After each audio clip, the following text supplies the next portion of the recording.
नमस्कार दोस्तों। आज का हमारा टॉपिक है यशपाल द्वारा रचित कहानी अभिशप्त। चलिए इस कहानी को हम ससवर वाचन और संपूर्ण कहानी को पढ़ेंगे। चलिए कहानी शुरू करते हैं। निरंजन सिन्हा तू की कमाया एवं जान खपाई लोका ने मेक्सियां व्याहियां गोरिया बसाइयां पुतकुड़िया जने व्याहे तू कल्लम कल्ला खाली दा खाली भाई भतीजे ही आरे लांदिया रहा।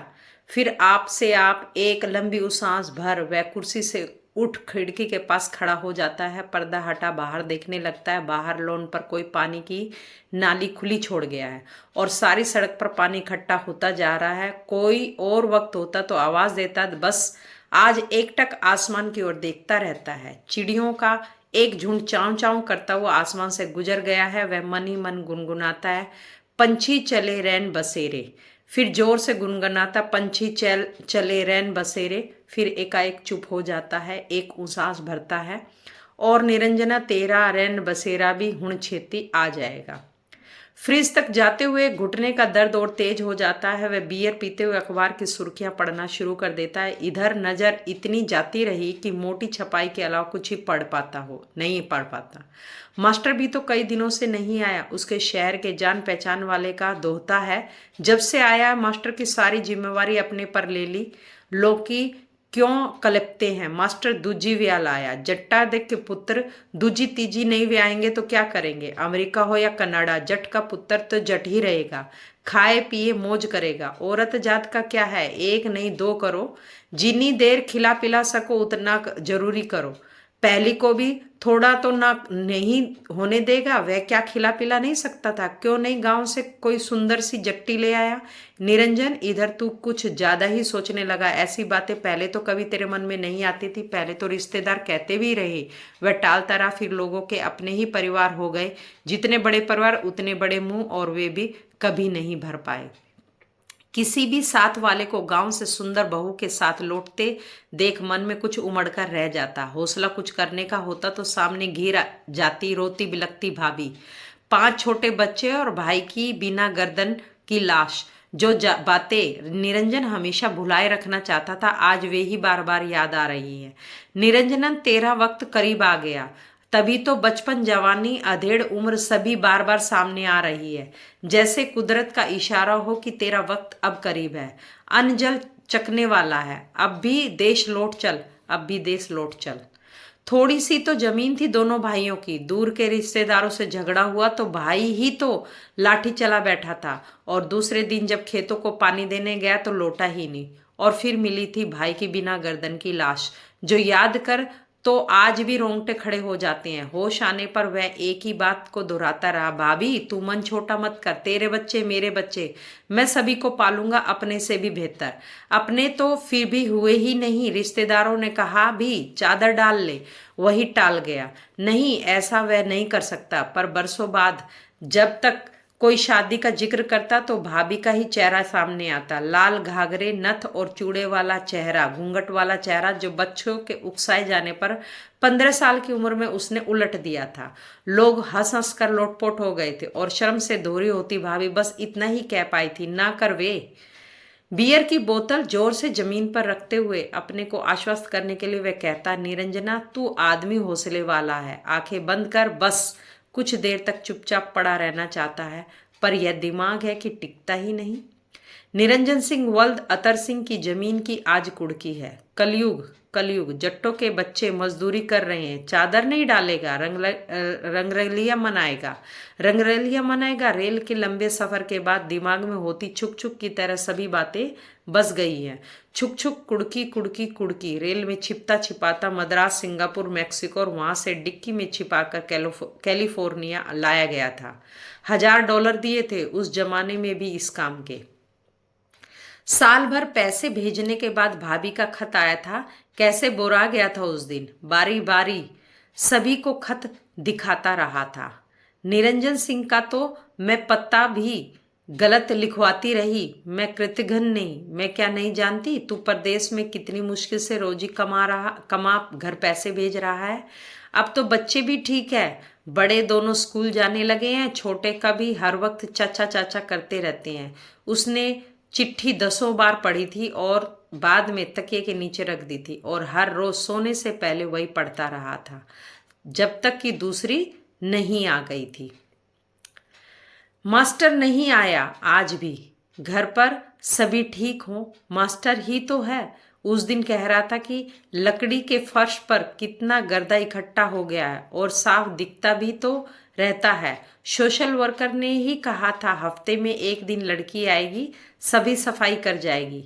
पहले तो वह माना ही नहीं, बाद में मान भी गया, पर लड़की का हर चीज उठाकर झाड़ पोछ करना उसे नहीं सुहाया। खींच खींच कर लड़ाई मोल लेता रहा। बस वह अपने आप से आप अकेले रहने का आदी हो गया है। जब कोई आता है तो उसे लगता है कि उसकी सीमा लांघ रहा है। कभी कभी तो उसे मास्टर का आना भी अच्छा नहीं लगता। यह तो वह चिट्ठियां ला देता है, जब लोग आते हैं तो उसे लगता है उस पर तरस खा रहे हैं, जैसे कह रहे हो यह है वो बुद्धू आदमी जो अपने लिए कुछ भी नहीं कर सका। जब किसी के यहाँ बच्चा होता तो उसे बुजुर्ग समझकर आशीर्वाद दिला ले जाते हैं। उसे जरा भी अच्छा नहीं लगता, जैसे उसकी हंसी उड़ा रहे हों, कह रहे हों निरंजन सिंह ओतरा है, ओतरा ओतरा मरेगा।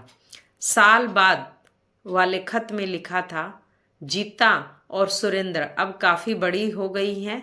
इतनी बड़ी बड़ी लड़कियां क्या घर बिठाई जाती हैं?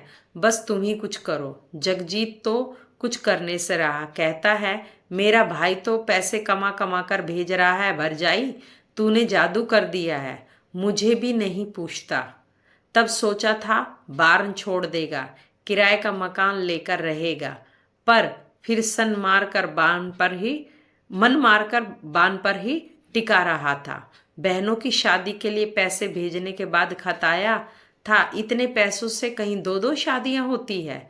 जट्टों की शादी में तो खाने, शराब और बिस्तरों का खर्च ही मत पूछो, और थोड़े पैसे भेज सको तो भेजो, बड़ी सस्ती जमीन मिल रही है।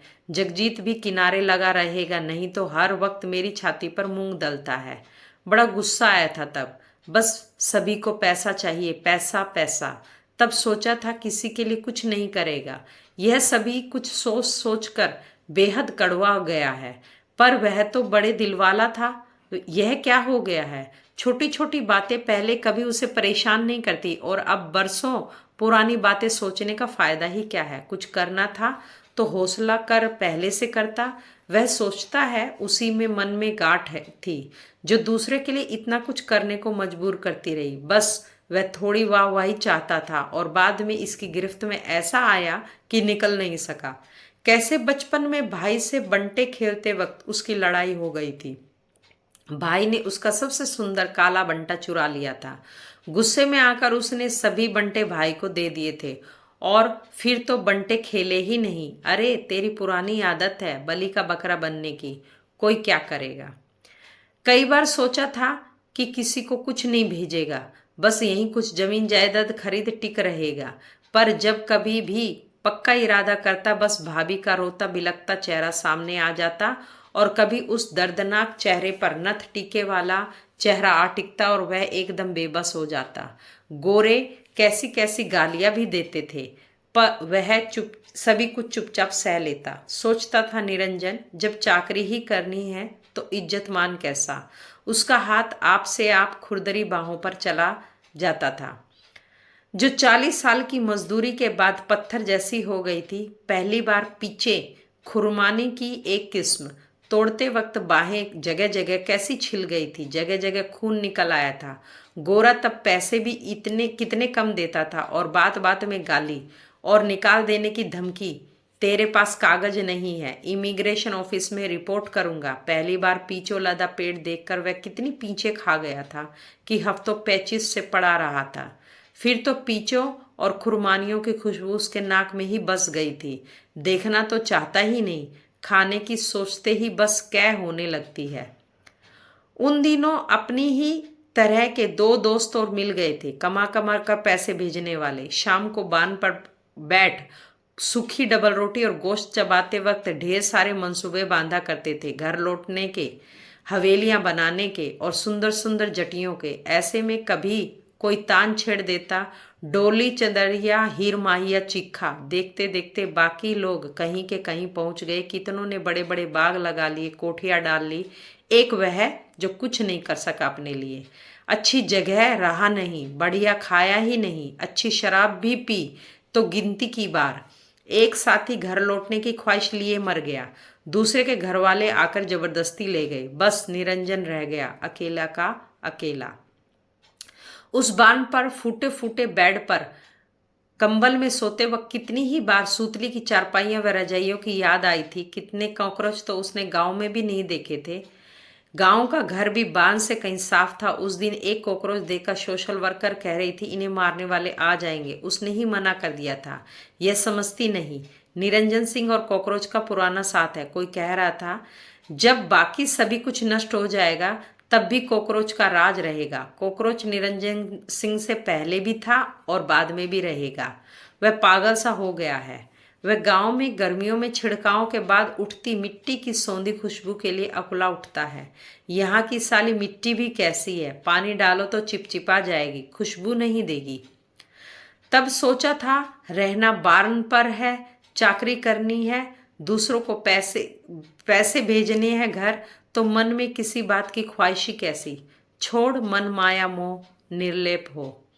सालों बाद वाला भाभी का खत उसे याद है। निरंजन, तुझे देखने को बड़ा मन करता है। अब की वैसाखी को काके की शादी है, जरूर आना।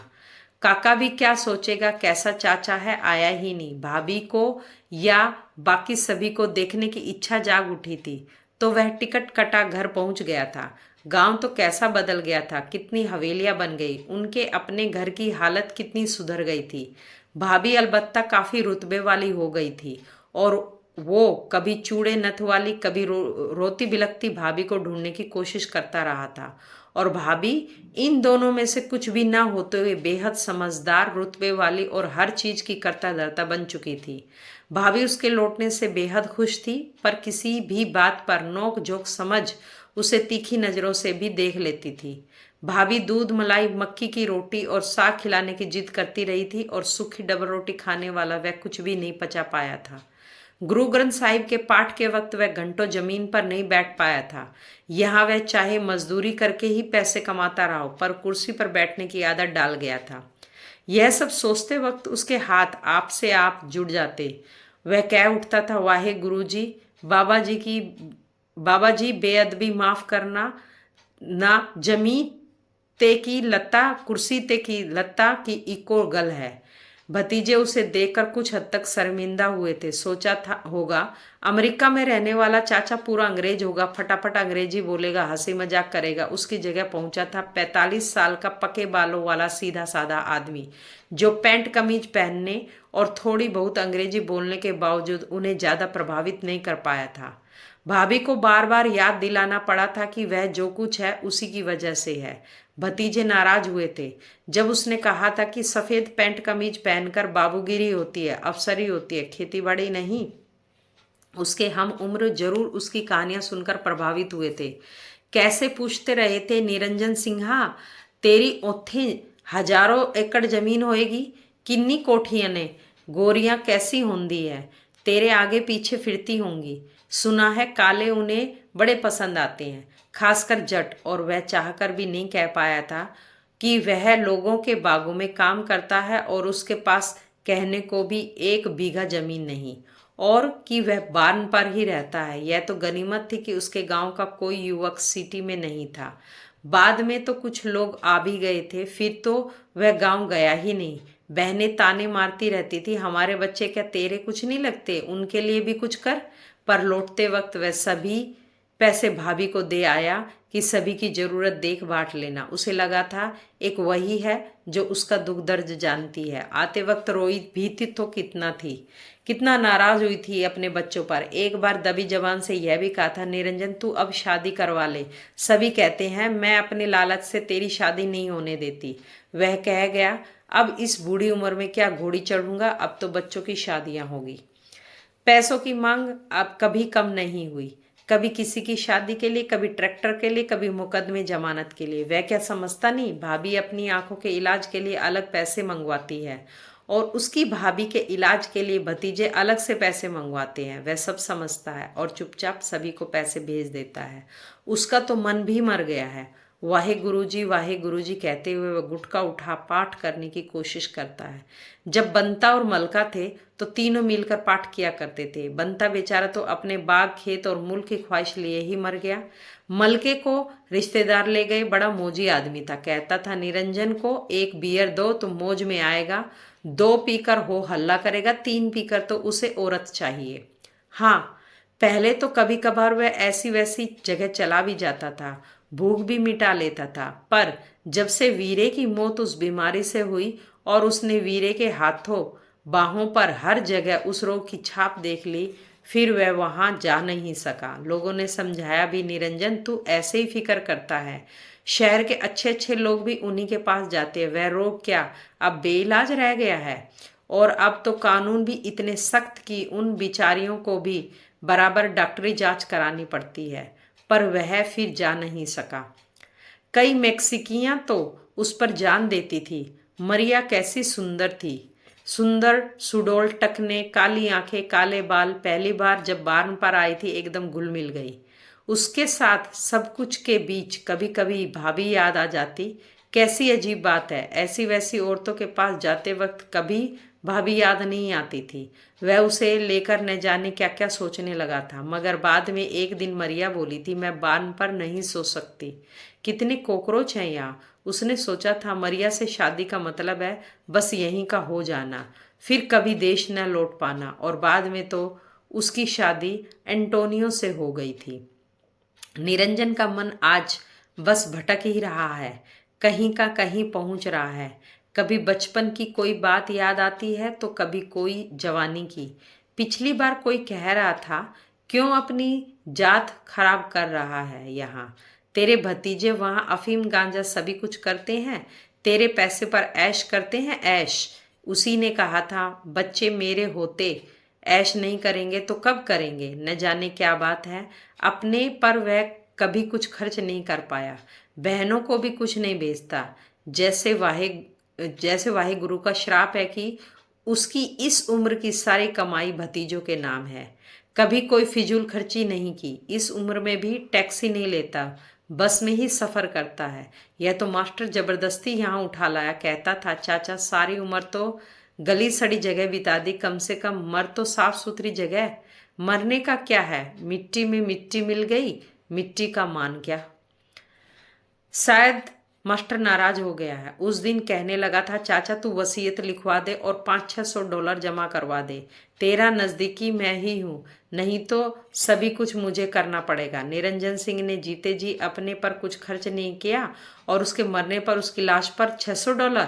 यह बात उसके दिमाग में नहीं बैठ रही थी। उसने सोचा कि पारसी लोग अच्छे हैं जो लाश को चील को गिद्धों को डाल देते हैं। कुछ तो फायदा हुआ, कौन मरी जान के पीछे 600 लगाए। तब उसने सोचा था मरने के लिए गांव ही क्यों न चला जाए। फिर सोचा था नहीं, वह किसी का मोहताज नहीं होगा, अपने वतन से तो यहाँ अन्न पानी बहुत पहले ही छूट गया है। फिर उसने पता लगा लिया कि जिनका कोई अली वारिस नहीं होता उन्हें जिलाने का काम सरकार कर देती है। एक दर्द सा उठा था, उसका अली वारिस नहीं।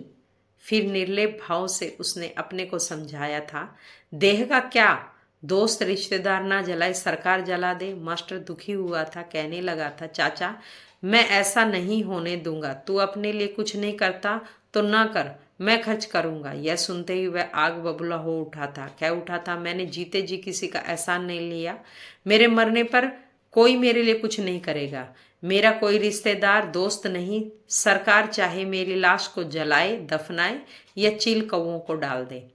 मास्टर दुखी हुआ था, कह रहा था, चाचा तेरे दिल का भी कुछ पता नहीं, कुछ लोगों के लिए तू बादशाह और कुछ लोगों के लिए तू फकीर। बहनों को तू 40 कौड़ी नहीं भेजता, अपने पर तू $10 नहीं खर्च कर सकता, यहाँ किसी को तू एक बियर पिलाकर राजी नहीं। उस दिन मैंने कह दिया, तेरे पास काफी जगह है, मेरा एक दोस्त कनाडा से आ रहा है, क्या तेरे पास ठहर जाए। तू एकदम मुकर गया, कहने लगा, यह अमेरिका है, यहाँ कोई क्यों किसी के पास ठहरे, होटल मोटल किस लिए है। उसके देखते देखते सारा शहर बदल गया है। पंजाबियों का ही राज है। कितने बाग कोठियों वाले हो गए हैं। गुरुद्वारा कितना अच्छा हो गया है। कितने अमेरिकी सिख पंथी हो गए हैं। कितने पंजाबियों की गोरी और मैक्सी की बीवियां हैं। बच्चे कैसे अंग्रेज हो गए हैं। कैसे साफ अंग्रेजी बोलते हैं। कितनों के तलाक होने लगे हैं।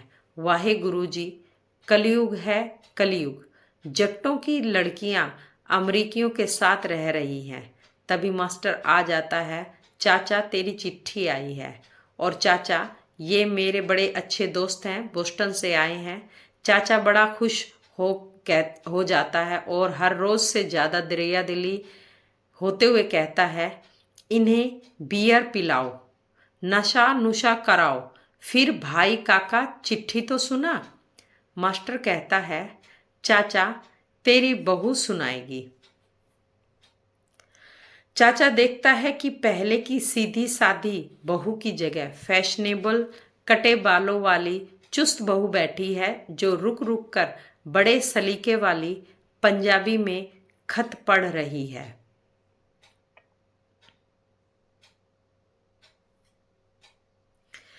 ਤੁਹਾਡਾ खत मिल गया सी, पैसे भी चन्नो दा ਵਿਆਹ थी तारीख दासी, पर ਉਹਦੇ सारे दा भरा गुजर गया है।